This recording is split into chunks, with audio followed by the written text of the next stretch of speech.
Muy buenos días, vamos con lo mejor de la información deportiva. A 2 días de que arranque el preolímpico de hockey sobre hielo femenil aquí en la Ciudad de México, en el Ice Dome, ubicado al sur de la capital del país, la selección nacional mexicana se declara lista para conseguir la hazaña de calificar a la siguiente fase. La seleccionada de hockey sobre hielo Mónica Rentería Peñafort confió en la preparación del equipo para lograr la victoria en la primera ronda de clasificación a los Juegos Olímpicos de Invierno Pyeongchang 2018, que se llevará a cabo del 7 al 9 de octubre en la Ciudad de México.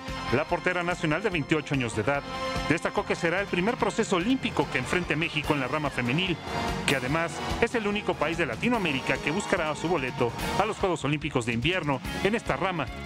Resaltó que la selección ya logró vencer a los dos rivales que se enfrentará en esta primera ronda, Hong Kong y Turquía, en partidos anteriores. Por otra parte, detalló que es una de las jugadoras que inició el proceso con el equipo hace 4 años y ahora está concentrada en Villas Tlalpan, en la Ciudad de México, al igual que casi todas las integrantes del equipo. 21 Noticias.